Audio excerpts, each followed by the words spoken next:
comadre. Comadre, How how are are you you? doing? I'm I'm good. doing okay.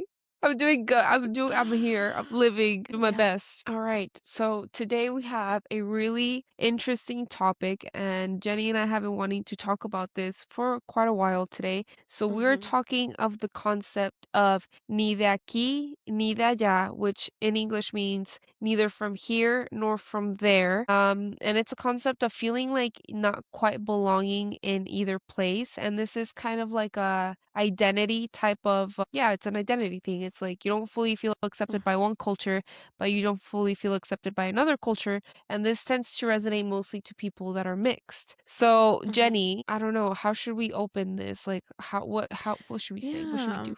Lead us. Lead us, Well, Jen. as always, we do have our notes here, but I did want to mention that we have briefly talked about this concept in a few different episodes. I know one of our first episodes, we talked about that infamous scene in the Selena movie where her dad is telling her about how hard it is because he feels like he has to know everything from every side to feel authentic enough. And then we've also mentioned on here Becky G and kind of like her mindset on it, which we're going to touch on at the end because it's a really positive mindset, and that's like a way that I want to start spinning this from here on out. But just to kind of give us a little framework here as to what we're talking about. This is not just something that Mexican Americans deal with. This is actually something that many immigrants deal with, especially if they are half and half, or if maybe their family members were born in a different country and they're like first generation. And actually, Val and I were talking about this before we started filming, and she said that she had a firsthand experience with one of her friends. So I don't know if you want to touch on that a little bit. Yeah. Well, yeah, I've met several people who've kind of like had that concept, and it's not just Hispanic or Mexican, but this friend of mine, she's Thai, and so it's kind of having that difference of like nationality, where like we're all nationally from this nation, we're all American, but ethnically, her background, her heritage is from Thailand, and so her feeling like there is a piece of her culture there that's missing because one of the ways that she can connect to her culture is through food, but she doesn't really have a full grasp of the language or like has visited the country or understands like the music or the culture. So it's kind of something that she's kind of had to like learn about in, just like books or like through her mom. But then I also work with one of my coworkers. His heritage is from Guam, but he doesn't really feel accepted in like that culture. But here in the States, it's like when people ask him like, "Oh, where are you from?" And he's like, "Well, I'm from here." But if you're talking about like my ethnicity, I am like the quote is like chamorro or islander and things like Mhm. that. So it kind of just depends on like it's like that term of like Like who you ask. not fully belonging. Yes, feeling Right. like you don't fully belong in either culture. Like you're not fully American. People ask you like, "Oh, like what are you?" But then when you Yeah. talk about your culture, you don't really fully belong to that culture either. So it's like that kind of like identity. Yeah, that identity. Yeah. So actually, that makes me kind of curious because I haven't had the opportunity to go visit any of my family members that still live in Mexico. A lot of them are very, very distant cousins. So, Val, since that is something that you do frequently, if there is a conversation where somebody's asking your family members what they are, how do they describe themselves? Like, do they say like, "Oh, well, I'm a breakdown of French and this and that and da da da da"? Like, what is their answer to that question? I'm kind of curious.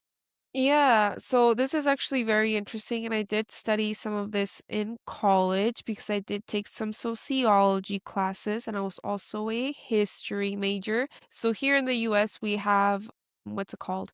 Like the way that we take data or poll, like I forgot like what it's called. Like the Jenny, do you know what census? it's called? The census. Yeah, the Census Bureau, and like like African American, Mexican American, Hispanic, like Caucasian, all this stuff. But even with Caucasian, it's like they just get Caucasian. They don't get like Italian American or Irish American. It's Yeah. like just Caucasian. It's like they're their own little group. Yeah. Islander, native, like all these boxes, right? In Mexico, everybody's just Mexican, like Mexican. And so, Interesting. yeah, everybody's just Mexican. So it's interesting because now in Mexico, there's this huge movement, especially from, and the quote is Afro. So here it's like African American, Yeah. but there is over there is Afro, like Afroamericano. And Mhm. basically, the history in Mexico, the Spanish, they had a slavery route, and so they did sell slaves in Mexico. Like, Mhm. slavery is a part of Mexico. Actually, Mexico was the first Latin American country. We should look this up, you guys. Make sure I'm not like saying history wrong, but I believe Mexico was the first Latin American country to abolish slavery. And after that, everybody born in Mexico was Mexican. But there was a lot of influence from African culture. Like anytime you hear drums, drums is an African instrument. But drums Mhm. are heavily used in Latin American music. If you think of Shakira, Hips Don't Lie, like that's Colombian. If you think of like any song where the drums are used, that comes from Mhm. Africa. So there's a huge mixture of like African culture in our music and our food and like a lot of and like yeah, and a lot of Mexican culture. So everybody in Mexico was Mexican. Well, there's been a push from certain groups in Mexico to have that like Afro-Mexican where they want to have like, yes, I'm Mexican, That but I representation. descend from that representation. So it's interesting because Mhm. here in the US, like we have the representation, but it feels like we don't fully belong. So it's like I don't know. I wonder it's like it maybe is the grass greener on the other side because one subgroup is like all of you Yeah. guys are the same and they're fighting for like that extra those extra letters and here all of us have Right. our own little categories but we don't fully feel like we belong, you know? Yeah. Yeah. No, that is super interesting to think about. And then something that you mentioned too, where you were like, here, there's not like Italian American, Irish American, German American. It's all just like Caucasian. And honestly, that makes me really sad because really what that is the erasure of older cultures. And Uh-huh. I know that that might be controversial to say because a lot of people don't really care about the representation of those cultures because of the bad history of, white people in this country. Like, I'm not going to sugarcoat that. But I do think that it is important to celebrate like food and again, culture. Like, I like that there are different events that I can go to here in Knoxville. Like, what is it called? I can't remember what that is. I'm thinking of Oktoberfest, but it's like where there's a lot of like German celebration. And then obviously, you know, at this time that we're filming this episode, we have St. Patrick's Day coming up. So there's going to be things like that. And it's like, dang, I really wish that there was more, people embracing their own cultures from like way long ago and like being able to really like learn about the food of where they come from because I don't think that that is as common in white people, unfortunately. So yeah, I think that is super interesting to think about. Um yeah, I don't know if you have any thoughts before we move on to our next part of the episode. No, but just to give some facts because I did look it up. So the question that I looked up, it was the first American country to abolish slavery, and it's Haiti at 1804, Central America, Oh, the Federal Republic of Central America in 1824, and then Mexico in 1929 after they revolted against Spain, like after they won their independence from Spain. That yeah. was one of like the things they're like, we will not have slavery. Yeah. So that was like super, super interesting. Because everybody then became like Mexican. Everybody was like, "You're Mexican, Uh-huh. you're Mexican." Everybody, like, you're white, but you're Mexican. You're black, but everybody's Mexican. It's Yeah. funny. Yeah. Yeah. No, I was when you were talking about that though just now, I'm surprised that it considered Haiti a Latin country. Cause so I have a friend who is Haitian and he speaks Creole, and I don't think he Hmm. would consider himself Latin, but I think he's attached to a Latin country.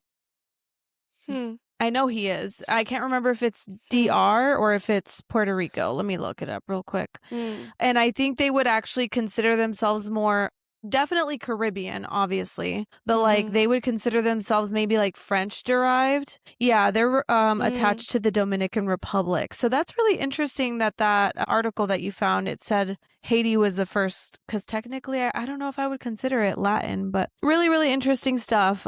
We definitely need to have him on because he's Mhm, told me so many really cool stories about like his mhm, family and how they came over here and stuff like that. And like, again, I've mentioned on here that I used to live in Orlando. And one of the perks that I got of living in Orlando was meeting so many different people. And so, like, I got to hear him speaking Creole. I have a friend who lives mm, in Canada currently, but he's originally from Jordan and at one point lived in Qatar and he speaks Arabic. So it's just really cool to like see different languages that aren't super common because whenever I was growing up, it was literally just like English and Spanish.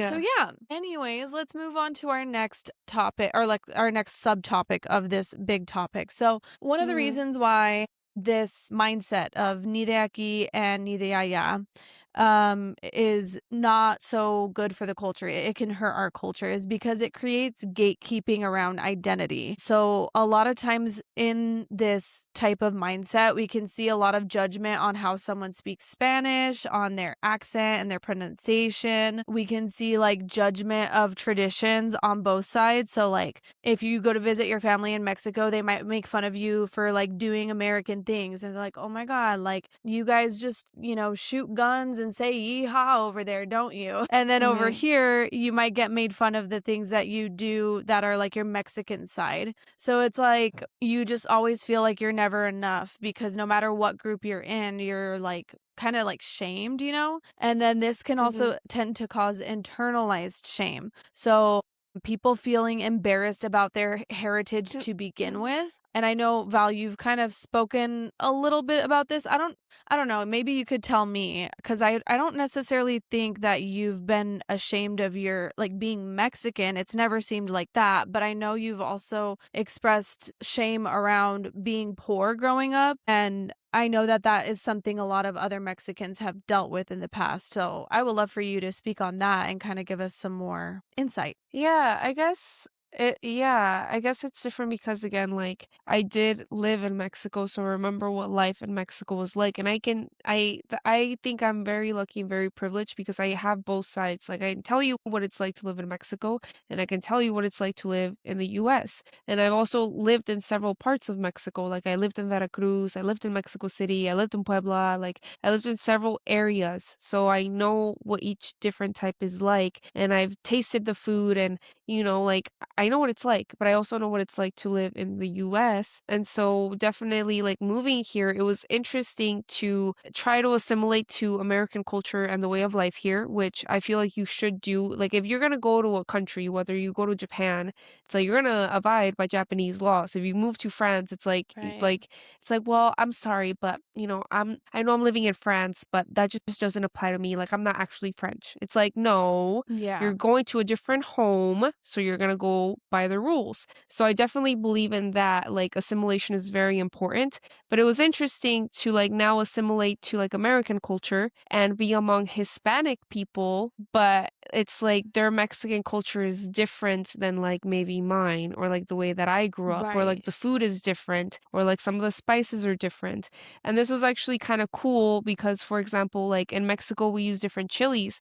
But one thing, and Jenny and I have talked about this, that is uniquely special about the US or maybe New Mexico, maybe we'll say Colorado too, is like hatch green chili. But Yeah. Mexico doesn't have hatch green chili. Like we don't have that type of chili. And so when my family comes and visits, my mom's side of the family, like they actually love hatch green chili. So we'll have like green chili burgers, green chili fries, That sounds so what good else? right now. Enchiladas. I know, and it's like I they love love it that. because they It's don't making my have mouth that water. there. Yeah, but or like even this Italian restaurant We has put green chili. The green, yeah, you know what I'm talking about? The green chili Alfredo? Green chili Alfredo. No, I But you was can't get that that is in a good one Italy. too. Yeah, I know what you're talking about. Is it at Lorenzo's? Lorenzo has it, and then DH Combs. I forgot what Yeah, they're I called forgot about now. that. No, I was gonna talk about St. Calichi's. Clair. Calici's green chili ice They cream. put Yes, green green chili chili in the everything. ice cream. That's crazy, dude. Yeah, That is crazy. I yeah, never tried it. I but was too scared. no. Yeah, but when they come here, or is it even the style of enchiladas, and this is something that my husband grew up Mm, with, was like the casserole making me enchiladas. We hungry. make enchiladas differently, so he's like my family would be like, "Yeah, this is good." Like like the flavor is good, this is good, this chili is good, but this is they wouldn't consider it like It's Mexican. And different. I feel like it's the same Right. way if somebody from Italy was like, "Yeah, this Alfredo is good, but this isn't like Italian Alfredo. Like this Mhm. Alfredo with this green chili, fire, love it, but it's not Italian." You know? So it's like it has some Italian flavors. So it's kind of that thing of like, yes, but it's different. So that's kind of how Mhm. it felt. It's like, yes, among Hispanics. Yes, I'm among other Latin people, but it's different. So that's kind of how it Yeah. felt. Yeah. Yeah. Yeah, I think that is super interesting just to hear about because I feel like we talked a little bit about this before we started filming, but just kind of how like there's subcultures and what's super interesting about America is like that is technically our brand where it's like that melting pot. You know what I mean? So, I don't know. I just think it's cool that as Americans we do get to celebrate so many different cultures because of like how we were branded basically. Um and I do think it is important to assimilate, but I also don't think I think there's a difference between assimilation and erasure. And I think as Yeah. long as you're honoring your roots, honoring where you are now, that is the good balance to like be in.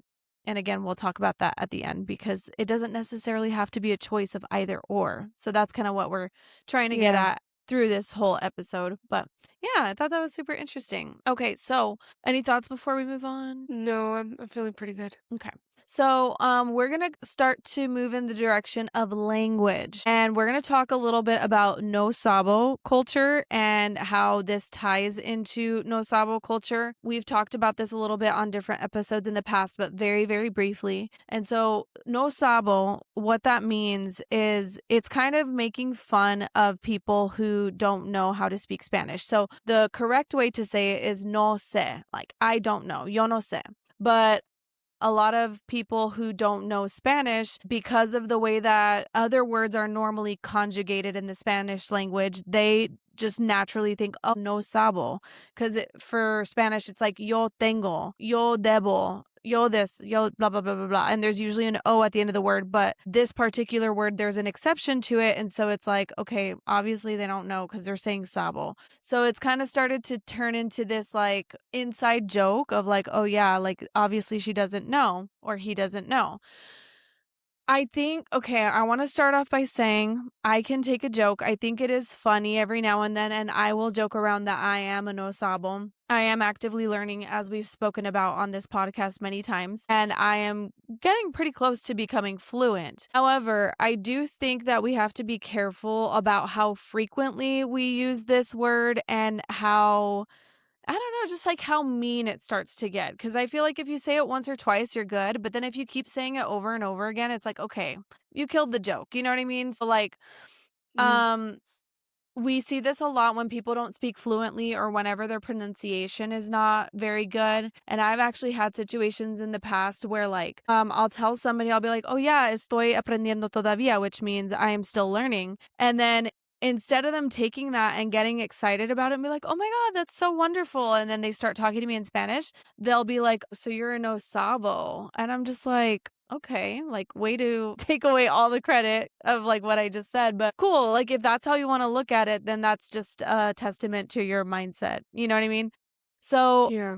yeah, I don't know. I don't know if you have any thoughts on this, Val, because this is like a tender topic, but I know there are a lot of people who can relate to it. And I do want to get deeper into some of the reasons why we see no sabo kids. So I'm curious what your thoughts are before we move on to that. Yeah, actually, I have a lot of thoughts on this because there's this a video and it's with Cristiano Ronaldo who speaks Portuguese and it's like I think like the little kid he's Japanese or some sort of like Asian descent and he's trying to talk to Cristiano Ronaldo and he's doing his best to speak to him in Portuguese because Cristiano Ronaldo doesn't speak Japanese or whatever language, you know? And Hmm. like the crowd starts laughing at the little kid and Cristiano Ronaldo stops. He's like, "Why are you laughing at him? Like he's doing his best." And Yeah. it's that like approach, like that coaching that sport approach of like, why are you laughing? Like he knows more than you guys because he's attempting to speak to me in a different language Yeah. than the one that he knows. So it's like more power to you. Like the more you know, like more power to you. Like the fact that, for example, you know English and you're learning Spanish, and maybe you'll learn a third Mhm. language. Like imagine shaming somebody for trying to learn. Imagine being like, Yeah. haha, you're so dumb for trying to learn something. It's like, well, like I don't know. That's why I'm trying to learn. But the fact that you're laughing at me for trying to learn is Yeah. like counteractive. And then like instead of like yeah, celebrating it, like dude, you got this, you're doing good, like Yeah. so I just feel like it's bad, and it usually that's the other thing. It usually comes from people in that background, if that makes sense. So Yeah. it's Well, kinda so sucks. what I was No, gonna go ahead. say is what I've noticed is the people who do that, where like they make fun of you for being a no sabo, they were raised bilingual. And then there's Mhm. this other group where it's Hispanic people who have come to the United States only knowing Spanish and they are now fluent in English. And as soon as I say that I am learning Spanish, they're so excited for me. They're so kind. They have so much patience. Like they really let me speak even if I'm messing up and they'll walk me through it. Whereas if I'm talking to somebody who's bilingual, not all the time, but those who do make fun of being a no sabo and who grew up bilingual, a lot of times they'll be like, if it's easier, like we can just speak English. And I'm just like, no, let me struggle. Like, let me learn. And like, I know I'm having a hard time and I know it's going to be easier for us to go the other route, but like, I want to learn. Like, please let me learn. So I just think that's something that we have to keep in mind. And it's like, even though people who are raised bilingual, they might not be able to relate to that struggle because they never went through it firsthand. If you're seeing somebody who is actively trying to learn Spanish, remember your family members who were actively trying to learn English and remember how they were treated. And I think that as long Yeah. as you're keeping those people in mind and you're kind of approaching it with that same mentality, that's the kindest way to go about it because again, we're all trying and part of it is unfortunately having to struggle and look like a fool. I've said some stupid things in the past. There was this one time where I was asking this guy to speak Spanish more slowly and I was trying to say más lento, por favor, but I accidentally said más lejos, por favor. And he like backed up and Mhm. I like literally an hour later I was like, "No, no, no, no." I felt so bad. I was Mhm. like, "No, I wasn't trying to tell you to back up. I'm sorry." So yeah. And then the other thing too is I feel like a lot of people don't realize why. So the reason why a lot of people don't speak Spanish now is because their parents were probably ridiculed and forced to assimilate to the point of erasure. So my mom, she was born in El Paso, Texas, so she is first generation American, but my grandparents, they only spoke Spanish. And so when she went to high school, she would tell me stories where, like, if she was trying to speak to somebody in her class who only spoke Spanish, she would get in trouble and they would, like, be like really mentally and like verbally abusive. I think, I don't know about high school if it was physically abusive still, but I know when she was in like elementary and middle school, it was still physically abusive because that's just how it was in this country back in that day. So yeah, she's told me things about that. And then she did eventually try to teach me Spanish, but y'all, I'm not gonna lie, I was a stubborn kid. Like, I did not want to learn Spanish when I was younger. And so I feel like the combination of like, well, she's in this country, like she doesn't necessarily have to learn. And then the other thing of like, well, Jenny is just really stubborn. They were like, whatever, like if she learns, she learns, you know, and they just kind of stopped trying. And Mhm. now I'm older and I regret it because I just didn't know when I was a kid that it was going to be easier for me. And I kind of wish I just did the hard thing back when I was young, but that's okay because I have a really good baseline. My pronunciation is not perfect, but it is really, really good. I always get complimented on it. And so I have that to thank my family for. Like, at least they taught me the basics, and I am definitely able to understand conversations. I might have to ask like a word here or there that I don't recognize, but yeah, I think that's really, really important to highlight because a lot of people don't realize why that's the case and that there is like a darker history behind the fact that these new generations don't know how to speak Spanish. Other things that can contribute to not learning Spanish is just parents working long hours, and so their kids are in school, and they just don't have the time to come home and, like, really speak to them the way that they want to. And then again, as we spoke about, the discrimination is a big one, so, yeah. Any thoughts on this one? Yeah, I feel like, wow, I'm all yes, quite a lot. Yeah, I think if you don't make time for it, you can lose your language. Like if you don't use it, you lose it. And I say that now even as an adult, like if I don't practice it, like you do forget how to say things, you stumble, you stutter, you have a hard time recalling like the word because you don't use it. So Mhm. and that's as a fluent speaker. So I can imagine somebody who maybe not be as fluent like trying to keep that part of your culture is harder because you're already kind of I don't want to say like at a disadvantage, but it's like it's hard already. So then that just adds like an extra layer. I'm trying to think. I think I was really raised with the mindset of like don't let people belittle you or like don't feel less than. And it's like you get to I my parents were really good about making me feel like the positive, like you get to learn another language, like you have more tools to your repertoire Mm. and like making me excited. Like if you ever go to Spain, like you can communicate in Spain. If you ever go to England, you Yeah. can speak English. If you ever go to Colombia, you can speak in Spanish. If you ever go, it was kind of like having like a Like, it passport. unlocks a It's whole like other this. world. Yeah. Yes. So it was kind of like you want this in your toolbox. Don't let people make you feel bad for speaking another language or for having an Mhm. accent because it's like maybe they only know one and they're making fun of you for knowing two. It's like imagine making fun of somebody for like knowing more than you do. Like, haha, you're so dumb. You know two languages. Haha, you're so dumb. You speak Spanish. Haha, you're so dumb. You have an accent. Because you speak two Yeah. languages because you're so dumb, but you understand you can read two books, but I can only read one Yeah. in one language. It's like imagine belittling someone for knowing more. It's like Yeah. it just doesn't make sense. Like logically, it just doesn't make sense. So then it's Yeah. like, well, yeah, that's right. Like that's right. Like Right. yeah, yeah. I'm like, And, like, kind of the way that I look at it too is like, okay, let's take a completely different language. Let's say somebody mm-hmm, is wanting to learn German, okay? mm-hmm, And maybe they grew up with German, maybe it was like a part of their life. And so sometimes it's hard for them to speak English. Sometimes it's hard for them to speak German because they like get the words mixed up or things just don't flow as properly because their brain is literally in two different languages. And why would you make fun of them for that, for knowing more, for, you know what I mean? And it's like, yeah, I think there is unfortunately a layer of discrimination because of like Spanish speakers like only cuz I'm sure there are people mm-hmm, who maybe grew up German that do have that experience where they got made fun of, but it's like not as common. I feel like if they were to say like, "Oh yeah, well, I'm German. I was in Germany, this and that, da da da." They're like, "Oh, cool." But then it's like because there's a layer of like that discrimination, it's like, that sucks, like and, like, mm-hmm, Spanish is such a beautiful language too, so I just don't understand it. mm-hmm, It sucks, but I'm glad that your parents kinda had that mindset. I'm curious, like, because I know your parents do know a little bit of English.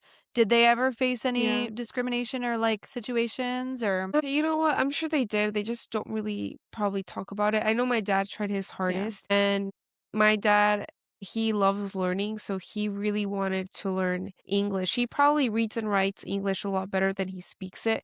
For him, it's mostly Mhm, like self-consciousness of like wanting to have like, I don't want to say perfect pronunciation, but just like, man, I wish like it sounded better. Like he's mhm, self-aware, like self-conscious. My mom, same thing, like she understands more than she speaks, but it was really important for them that like we learned it and we learned it right. Not just like mhm. barely, but they're like it was the same way with Spanish. It's like you can't just like barely learn Spanish. Like you got to be able to read it and write it. So it was the same Yeah, expectation for both languages. Yeah. yeah. Dang. Well, I'm very proud of them. I think not only did they raise a really wonderful daughter, but I feel like they've done so many wonderful things being here and having the limited resources that they had. Like Yeah. they're just badasses. Thanks, dude. I think it's the same of them. I do. I'm like, damn, I'm their Yeah. daughter. Hell yeah. You're like, wow, that's where I come from. That's cool. Mhm. Okay, so we're going to move on to our next portion. And I'm going to bring a little bit of my personal experiences into this because part of this ni de acá, oh, I can't say it. Ni de aquí, ni de allá mentality can also trickle into those who are maybe mixed in some way or another. I am half white and half Mexican.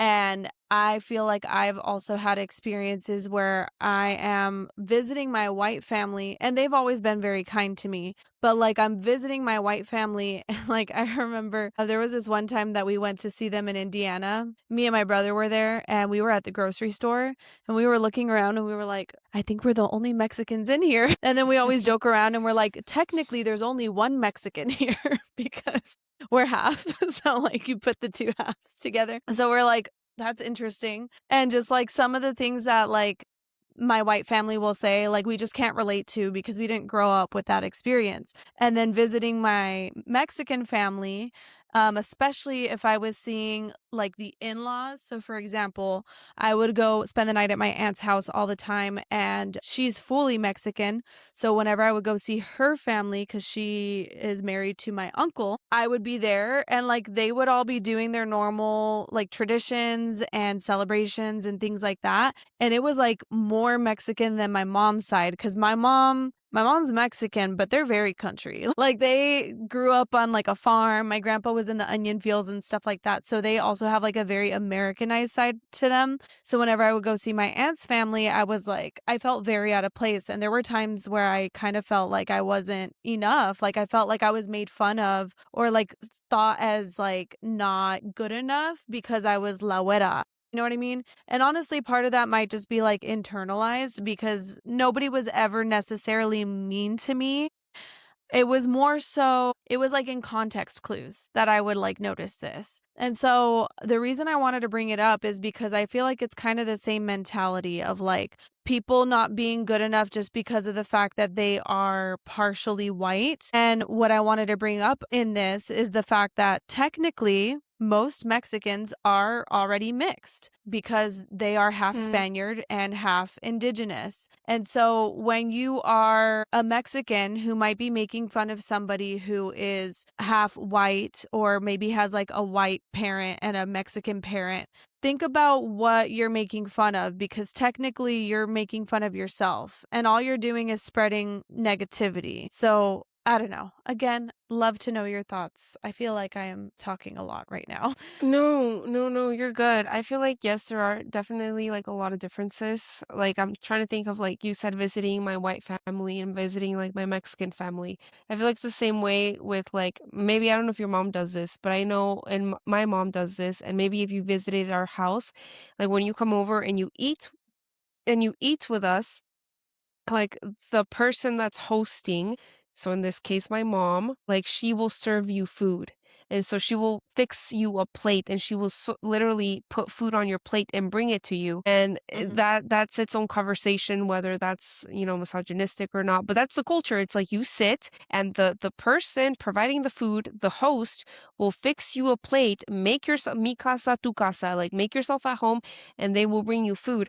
But it's different, for example, when I would go to like Thanksgiving with like let's say Jenny or a Friendsgiving or somewhere where like in like American culture, like everybody gets up and they serve themselves food. And like Mhm. it's not like you don't sit there and it's like, well, who's gonna bring me my food? It's like it's Right. not like because it's two different cultures. Also, I don't know why this was maybe this is like a future conversation. I don't know if we already talked about it, but kind of just the fact that a lot of us are mixed. In my dad's side of the family, my mom's side of the family, some of my cousins tend to be lighter skinned and they look a little bit more European. I'm mixed and I look more like my grandma and I look more native. And then I have a cousin who has really extremely curly hair and she tends to be a little bit darker. So she's like, yeah, I'm half black. And I'm like, honestly, girl, maybe you are. But one time we took a vacation to Mexico and I was telling Jenny, like it profiling, like it's different. But we got pulled over by Mexican police and the driver was white. I look native AF. She looks black, and then her husband at the boyfriend at the time is Mexican, but he looks Asian and he looks like a cholo. So I'm pretty sure the police was thrown off. They're like, "What group is this? This Who is a are these mixed bag. people?" You guys It's are a just like, very diverse yeah. group. This is a very, yeah, he's like, how all of you guys are coming to Mexico? What business do you have here? Like, and all of us spoke Spanish, He's like like, all of "You us. know each other?" You know each other? Yeah, so it's we made a joke about it. He's like, yeah, that cop was probably like the black girls with the Asian looking dude, and this guy is the driver, and he speaks Spanish perfectly, pristine, and she Yeah, looks of like course, they she's made from the the white guy reservation. drive. Exactly. He's like, "Sir, are you okay? Sir, are you okay? Are you a willing participant to Punishing drive this him on vehicle?" behalf of our ancestors. Yes, exactly, exactly. That's funny. So just mixture, culture, just even like the Yeah. appearances, because Right. a lot of the time people don't think I know Spanish. Like when I go up to Albuquerque or like Santa Fe, people don't assume I'm Mhm, Hispanic, they assume I'm native. So mhm. yeah. But like, yeah, Yeah. just ambiguity. Yeah. Right. Well, and you know what? I think that also goes to show that a lot of people don't realize just how diverse Mexico is as well. Yeah. Because I remember whenever I was watching, there was this one telenovela that I was watching a really long time ago, and there was this pelirroja on there, and Kyle, he walked by and he was like, "A redhead speaking Spanish?" And I was like, "Yeah," and he was like, why? What? When? What? And I was like, babe, that's like a common misconception that like all Hispanic people are just brown. Like there's white people in Mexico. And again, I Yeah. just think it kind of goes to show that like there's not what's the word I'm looking for? Just because you're being shown something doesn't mean that that's Mhm. necessarily the way that it is. Like there Yeah. is a lot more to the world than we see. And that's why travel is so important because you get to Yeah. see new things and you're like, "Oh wow, this is different than what I was expecting?" Yeah, I guess one of our famous Mexican gingers is Canelo because he's like the Mexican Yes. like boxing superstar. He's a great boxer. I'm Mhm. like such a fan. But his name is Javier blah blah blah blah Cinnamon. blah, right? But his nickname is Canelo, which means cinnamon, because Yeah. he's a ginger. But yeah, there's actually like a huge ginger population in Mexico. So yeah, like very, very diverse. Not just like Yeah. indigenous and Spanish, but like even gingers and Afro Latin Mhm. people, Yeah. Caribbean. I don't know. Yeah. Okay, I'm Yeah. ready for the next However subject. they want to identify. Yeah. Yes. Well, this is kind of a Yes. perfect different or well, I don't know, it kind of connects.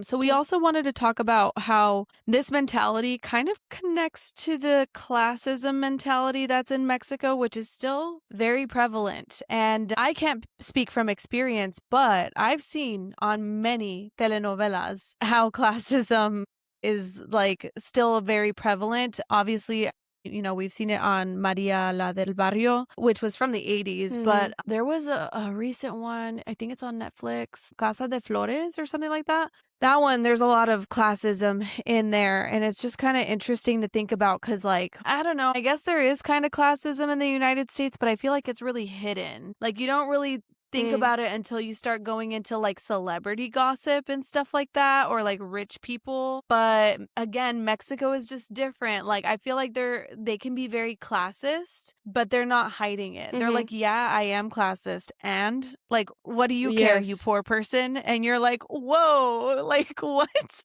So it's kind of Mhm. interesting.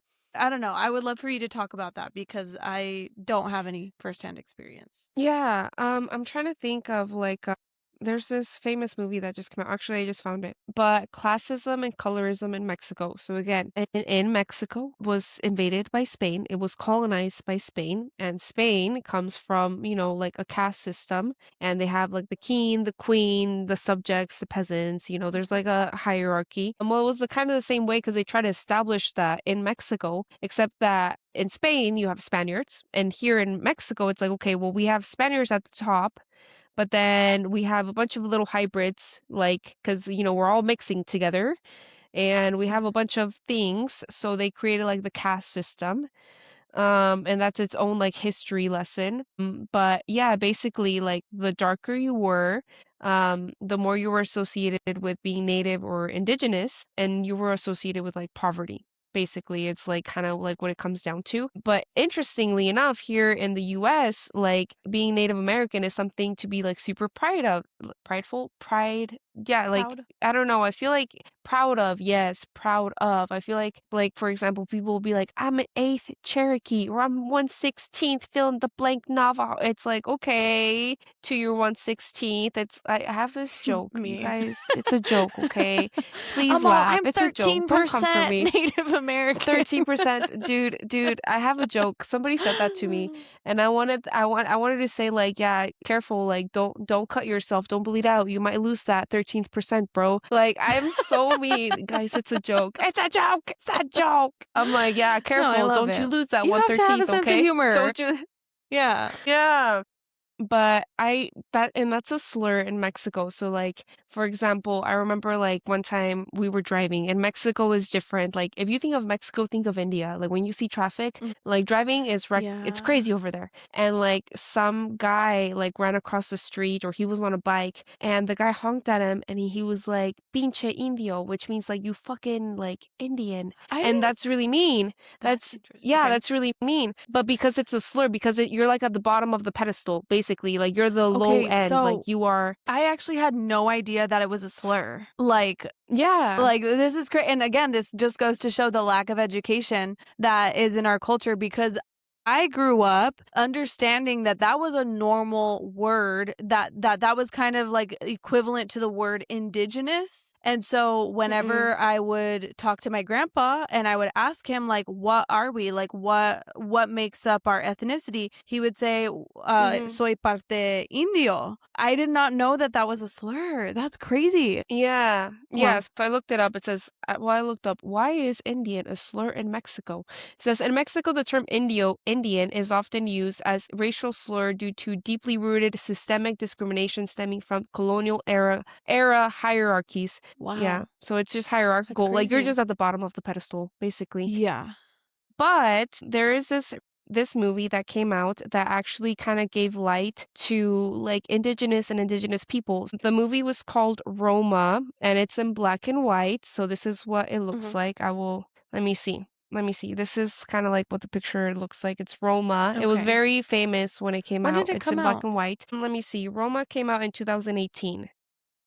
Oh, okay. But it kind of highlights like I don't know, post-colonial like culture. Anyway, the director, he had a nanny, and the nanny in real life, she was a native woman. And so whenever he was Mhm. casting people for the role, he was like, it was very important that we got the nanny right because she was native and she took care of me. She was kind of like my mom. Like my mom was pretty absent, and the nanny was the one that actually raised us, but she was native. So Mhm. he was like trying to cast the perfect person, and they ended up casting this actress, which you might have seen. Her name is Yalitza, Okay. What is she but in? I feel like I think she's really pretty, yeah, I recognize but she her. kind of gave but she kind of gave like kind of like a different side to like Mexico that you don't see. Because I think also Mexico really tries to portray itself. It's like there's memes of like Mexico and American movies and they're all like criminals.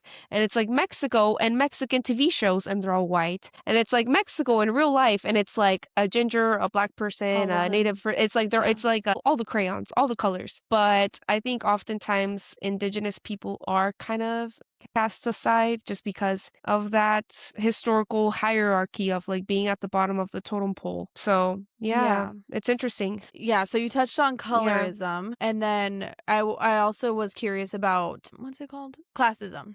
Cuz I know you've told me some stories about that. Yeah, I Well, I guess mean like that's kind of like there what you're saying, but like I guess more so in the sense of like rich versus poor is kind of what I wanted to hear about as well. uh, yeah, I guess there in Mexico, I think for example, if you think of like European like for example, English culture, like the students they go to school and they wear uniforms, or maybe they go to private schools or boarding schools. It's kind of the same way in Mhm. Mexico, where like if you're kind of like an elite or if you have more money, you go to the private school and that's how you show that you're wealthy. It's like because I can afford it. It's like you Yeah. actually flaunt your wealth to show and let.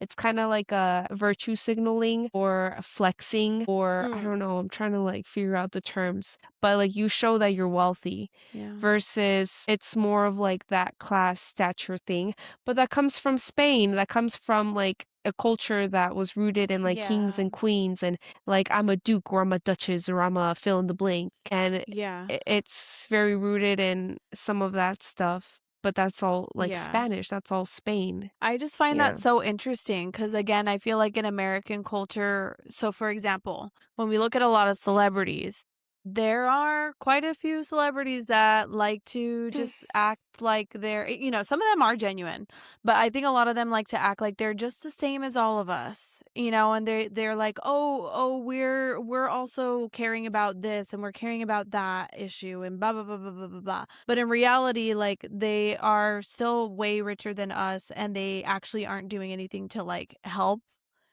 like life or Hmm. to make things better or whatever. And if you were to call that out, they would probably feel really bad about it. Whereas in Mexico, they're like, yeah, and I am rich. I am rich, you Yeah. know? Like, it's just there's a lot of, like, pride attached to it in, like, a negative way, where it's like, "I don't care what you think of me," you know? I don't know, I find that so Yes. interesting. It's like backwards. Yeah, it's backwards because here in the US, that's the other thing. It's like I think people love to talk about a sale. Like, I got these shoes on sale. Old Navy is having a sale. These shoes were $5. I bought this. Like, it's like people love how cheap things are and they want to talk about how cheap it is. But in Mexico, it's like Mhm, these were $500. And it's like I didn't mhm. ask how much it was. We're like, I'm telling you, it was 500. It's Yeah, like I don't care. But like you're right. They like love to flaunt how much mhm. it was worth because they're letting you know that they're rich. And you're right. Here it's like Right. a hidden like, oh no, like I'm not that rich. Yeah. But then I Mexico's think like, it no, I'm used to filthy be rich. that way. Like, I wanna say maybe in the 2000s, it probably was Mm, that way still, where, like, like the show The Hills, and it's like all these people who mm, have these connections and they, like, party with celebrities and they live in LA, and mm, it's, like, a lot of, like, bragging, but then, I don't know, maybe it came with the age of the influencer. Maybe that's what it is mm, like ever since YouTube got big and like a lot of people came from humble beginnings and yes, they're succeeding and they're getting better and like having a lot of growth in their life. So yes, they're kind of sort of bragging, but because of the fact that they came from humble beginnings and because we're so much more focused on influencers now than we are celebrities. Like Dancing with the Stars was half influencers this year. They're not technically stars, you know what I mean? So I feel like the focus has kind of shifted yeah, a little bit. And I'm so curious about that. I don't know. I mean, I don't really know any influencers from Mexico, but like that's also because I just yeah, don't live there. I don't know. Super interesting. yeah. It is, yeah, it is interesting. Also, like we have no royalty here in the States. Mexico did have royalty. Like we had Queen Yeah, Charlotte that's from true. Austria, and that was like one of our ruling queens, which is interesting because I'm like Mexico had a queen once upon a time team, different Hmm. establishment. Yeah, but we But here in the never US, did. we have, We had George Washington. yeah, yeah, yeah. That's funny. That's funny. So yeah, yeah. So Yeah. different culture, different culture. We had a Yeah. founding father. We had a daddy. We had a daddy. Just kidding. So funny.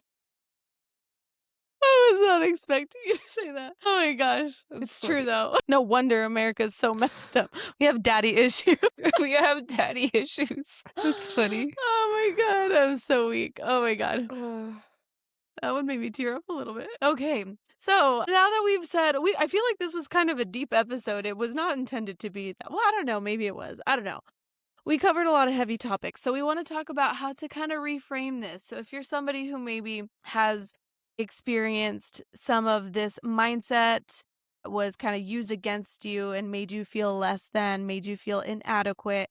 We want to frame this in a more positive light. One thing that I want to bring up, and Val has talked about this many times, and I'm going to let you drive this conversation because I feel like you do a really good job of like quoting it, is Becky G talking about this and how she has basically reframed it in the sense of like, I'm not losing one over the other. I have both. So I would love for you to talk about that because I think you do a really beautiful job of speaking on it. Thanks. Yeah, so Becky G, who is a Mexican American singer, does have some songs in Spanish, some songs in English, but she also struggled with that identity of like not being from here or not being fully accepted.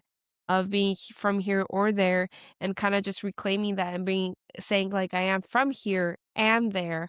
And I think that also is something that Jenny maybe can touch on, like the nationality aspect, that like this is our home, this is our country, and nationally, like we are American. If we travel outside of the US and people ask us like, "What are you?" American, you know, but also holding on to that historical, that cultural heritage part of like, but I am also Mexican. Like I was raised with this food, I was raised with this music, I was raised with this language, you know, so like that's part of my identity too, because it makes you who you are. Like that's identity, like Yeah. parts of the whole. So kind of reclaiming that space of like, I can represent both or I can be both, which doesn't make you lose, it just makes you double, I guess, or like, you know, yeah. Yeah, What and thoughts do you have, honestly, I Jen? feel like the same can be said for people who live in Texas and people who live in New Mexico, regardless of what color you are, whether you're black, white, Asian, whatever. Those two specific states, maybe even Arizona, we could say, I feel like they have such a unique culture because there are mainly Hispanic people living in those three states. But especially going over closer to Texas, they have that country subculture. And for me, Mhm, girl, that I would never give that up ever to change my life. I love having the country culture. I love knowing people who grew up on ranches, who grew up on farms. You know, as I mentioned earlier, my grandpa was in the onion fields with my uncles picking onions to support his family. So they do have a very like country way of thinking, and they're very proud of being an American. And so I think that's really cool that we get to have those experiences. And, you know, for those who maybe aren't Mexican who grew up in New Mexico, like we actually, Val and I, we want to bring on one of our friends, Blair. She mhm, grew up in New Mexico and she's white, but she grew up dancing like all these wonderful Hispanic dances. Like she knows how to salsa. She knows how to, that girl knows how to move. mhm, And so, like, I mhm, would love to bring her on to kind of highlight that and be like, what was it like to grow up as a white person, but in New Mexico? Because you're technically, I don't know, I think they might still be the majority because there's still a lot of white people in New Mexico, but like, there's a lot of Mexican people there. You know what I mean? So it's like super interesting to think about because it's like, wow, you get to have such a unique experience where you are American, but like you also have all this knowledge about Mexico and the people from it and the food. You know what I mean? Like, I don't know. I just think that's super, super cool. And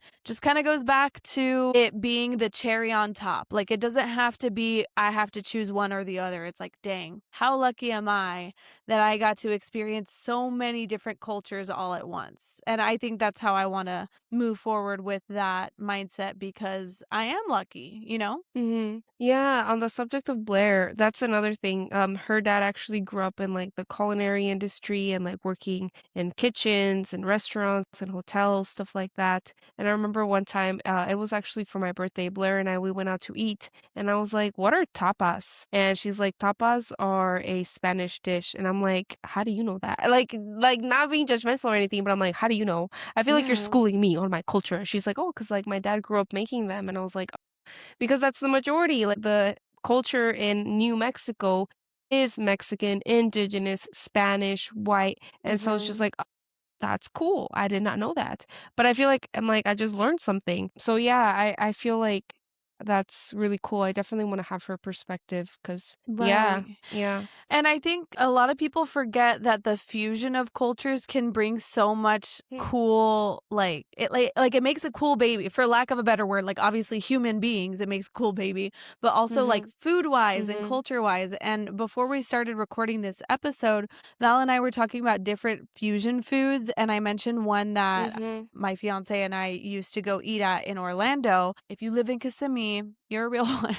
Kissimmee's kind of crazy though, not gonna lie. But there's a food truck place in Kissimmee where literally the whole area is just nothing but food trucks. And there's this one that is Puerto Rican and Chinese food mixed together. Oh my God. It is like some of the best food I've ever had in my entire life. And so again, I just think it's so important to like blend together. Like, let us all mix. Let us all know each other. Let us ask each other. Let us make the food and put twists to it in different ways. I know you mentioned a few different other things too, like You said, like, there's, like, Korean, Mexican in Seattle, is that right? Yes, yes.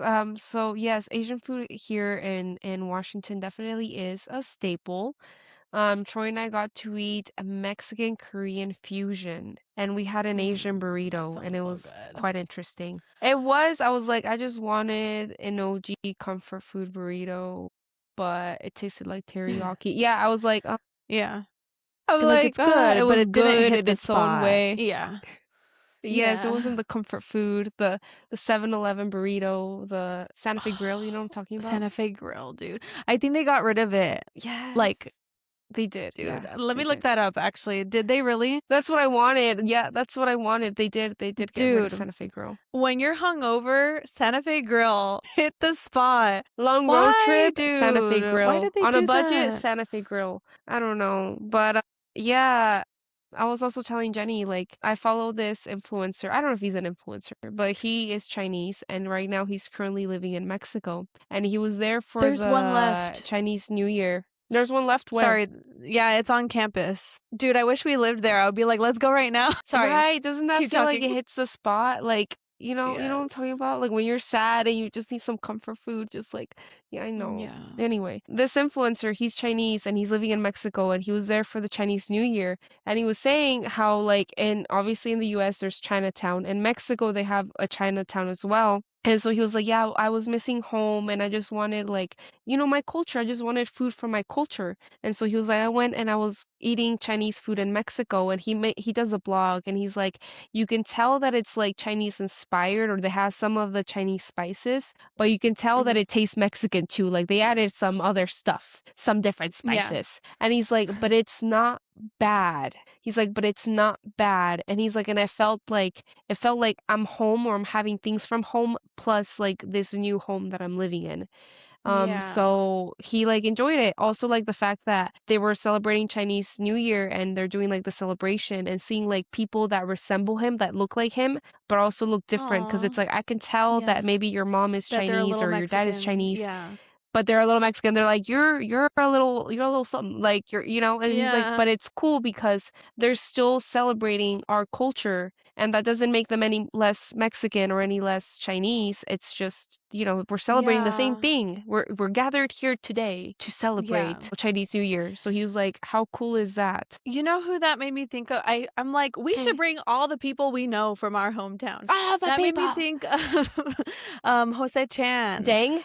because Chan, Pepe. dang, I forgot about dang. Oh my gosh. No, but oh my god, I forgot about him. I hope he's doing well wherever you are. No, but He Jose is. Chan, he's half Chinese, half Mexican, right? I think so. His last name is Chan. Yeah.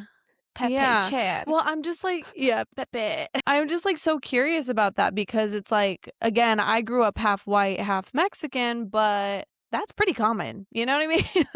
Like, I'm not Yeah. that unique in comparison to other people, but like him, like, that's a different mixture that not a lot of people get. So I'm so curious what that was like for him because he probably felt that same thing that we're talking about of like, ni de aquí, ni de allá, but like on a whole different level because Chinese is so uncommon in New Mexico. You know what I mean? Like, I don't Yeah, because he's know. like times three. He's like, bro, you're Mexican. Your name is Pepe, bro. Your name is Yeah. Jose Chan.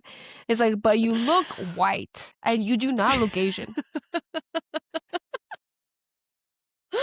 Yeah. Yeah, Um, we're not making fun of you, we good promise. guy. I know. I'm like, We're just with so like much love. it's Hope you're just doing good. wild. Yeah. Yeah, we need to bring him on though. Like, Yeah, we we do. really do. The last one, and I guess this one, we were talking again, fusions. These tacos are famous in Mexico and they're called tacos al pastor. These tacos are like very, yeah, like I said, famous in Mexico, but their origin is actually Lebanese. So there was a huge group of Lebanese immigrants that settled in Mexico and they brought shawarma. And so the spices that they rub on there taste a lot like shawarma, but instead of making shawarma, they just made tacos. So now something that was originally Lebanese is now very originally Mexican, but its origin was not Mexican. So yeah, I'm excited to see what we won't see where we are 100 years from now, unfortunately. Yeah. Darn. We'll look down Darn, Jenny. or up. Just kidding. Just Yeah, kidding. yeah. I'm looking down, I promise. That's funny. Yeah. when I go. But yeah, just fusions, fusions. Yeah, I don't know. What else? What other thoughts do we Yeah. have, Jen? I don't know. I feel like I said everything I needed to say. I was a chatty Cathy today, but yeah, I don't know. I just think it's a really important conversation to have because it's still something that we deal with. And I do think that it is going away because I see a lot of TikToks about it and I see a lot of healing that is being done with the current generations. So I'm super curious to see how this mentality is going to shift as we get older. But I see it's still pretty prevalent. Unfortunately, a lot of our parents and grandparents, they just be doing what was passed down to them, and that's a lot of negativity, unfortunately. Mm-hmm. One conversation at a time, you know? Yeah, one conversation at a time. And I guess for a lot of people, this was one. Okay, this one's an interesting one, Jen. Like people that are not Hispanic celebrating like Day of the Dead. Because in Mexico, it's like super like Yeah. yes, like we want to embrace you. We want you to celebrate with us. We want you to feel welcome. Like I feel like Mexican culture is very welcoming. But Mhm. again, and this one, the people that make fun of the no sabo kids, I feel like are the ones that are like, you can't appropriate our culture.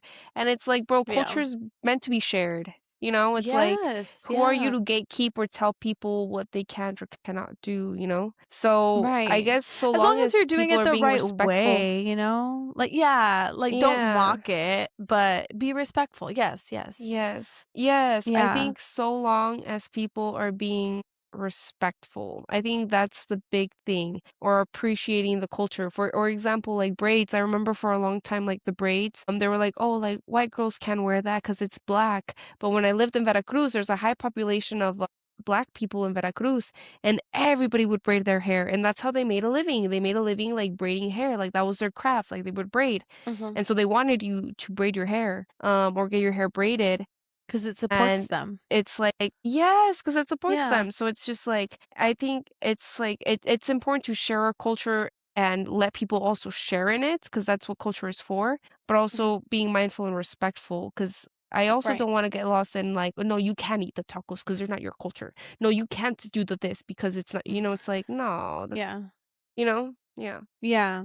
No, I agree with that. And kind of going back to the Day of the Dead real quick, we do have a full episode on that. So if you have not watched it yet, you should definitely go watch it. It was honestly, that was one of my favorite episodes because we did a really big deep dive into the history behind it and where it came from, how it's kind of been modernized, and both pros and cons, because we did talk a little bit about the negatives of Disney taking some liberties with the story of Coco. But again, one of my favorites, and I learned a lot. Hopefully this year I'll be doing an ofrenda because I've never done Mm-hmm. one and I want to do one. I just did not have the time to do it last year, but I do want to make it. Oh, I don't know. I don't know if I'll be able to make time for it this year because I forgot. I'm getting married. So I'm going to be a little busy. Maybe the next year. But Mm-hmm. yeah, I don't know. I think it's Yeah. a really beautiful celebration to be shared. Yeah. I agree.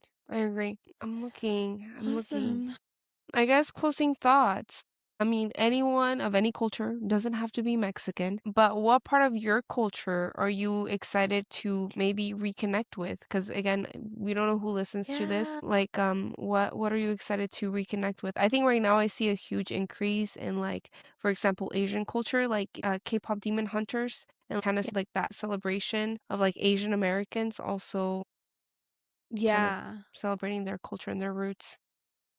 Yeah, or, like, I And would I also partake, like, invite. I also enjoy their culture. Yeah. Oh, yeah, Oh. same. We're weebs. We love anime. Mhm. Yeah. Yeah. But I was gonna say, I would also invite you guys too, like, if you know that there's different aspects to your ethnicity, you don't have to have done, like, a 23andMe or an Ancestry. This could just be from what your family has told you. I would invite you and encourage you to look up information about that. I have done a Mhm. 23andMe, and I found out that I was a lot of different cultures that I didn't think I was. So I find it really interesting to just go learn and like find out about the history of my people, what food did they eat, things like that. So, just because this is a Latina focused podcast doesn't mean that if you are not Latina, you cannot relate in any way. So we do want to invite Mhm. you, regardless of where you come from, where your family comes from, to share that with us because, again, sharing culture is important. So that is everything that Yeah. I have. I don't know if you have any last closing That thoughts is before we no, go. I'm good. No. No, no closing thoughts. I'm All feeling pretty good. right. Go learn about Well, yourself. Yeah.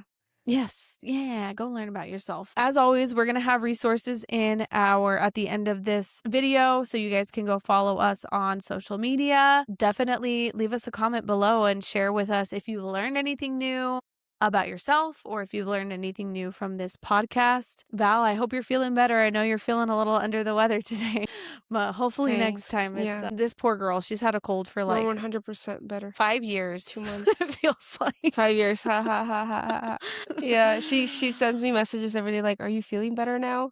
I Yeah. know, I'm worried. Yeah. I'm like, "Maybe you should go to the doctor." I was like, I'm kinda worried. Should you go to the doctor?" And she was like, "Should I?" I'm just like, "Why am I more worried than you are?" Yeah. Yeah. Yeah. Well, get some Okay, rest. team. Until next All time. right. All right. Bye. We'll see you guys later. Bye.